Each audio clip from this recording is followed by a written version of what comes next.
This is Ling 270, Language, Technology, and Society, Module 4, Printing. In this lesson, we'll talk about the effects of the printing press on politics and the Enlightenment. As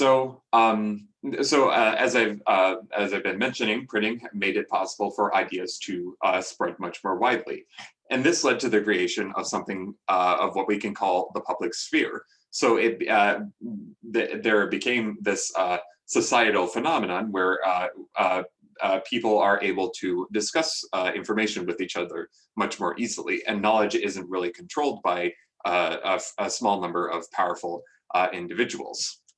And things like politics, philosophy, and culture could actually be discussed outside of these institutions, outside of the churches, and outside of royal courts. And these discussions could occur in places like coffee houses, salons, or taverns, in the case of the early colonial United States. We see that the development of printing made it possible for this decentralization of knowledge to happen. And because of that, these kinds of ideas of philosophy and culture became much more decentralized and much more critical. We also see that newspapers and pamphlets, which had been developed, became increasingly used as vehicles for political expression. One example of this phenomenon is to note how quickly newspapers spread in Paris after 1789 at the beginning of the French Revolution. So there was a huge number of newspapers because of relaxed restrictions and because of a very large public demand as to what was actually going on in the National Assembly.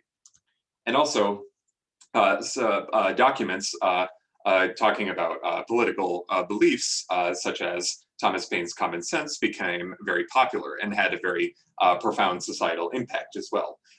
So Common Sense is considered still one of the best publications in American history in terms of its popularity and its political impact. So this just goes to show how impactful printing can be on political movements as well.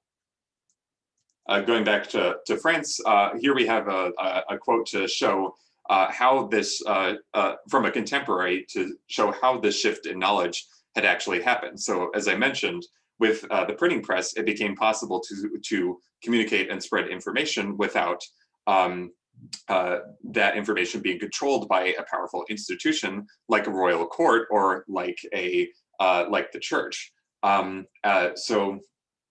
So previously, that was the only place where it was possible to actually discuss these kinds of political and cultural ideas. But then it was that phenomenon had changed. And here, a contemporary, Louis Bastien Mercier, comments that the word court no longer inspires awe among us, as in the time of Louis XIV.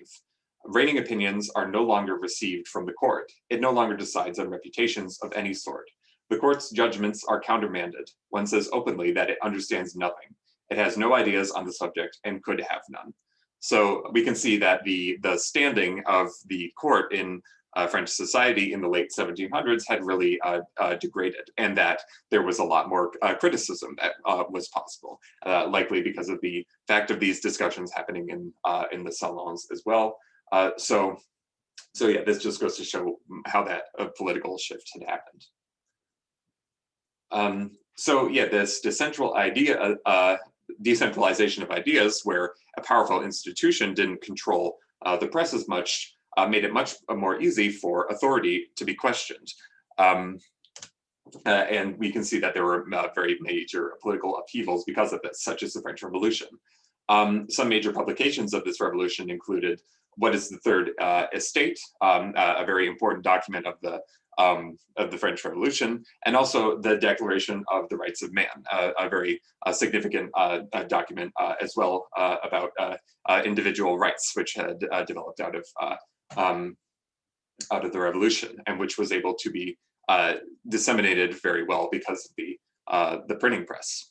And as I mentioned, there was a large increase in newspapers associated with these political movements as well, especially to find out what was going on in the General Assembly, to follow these rapid political developments. So here we can see how printing is also a very significant in terms of its political power and its ability to decentralize knowledge.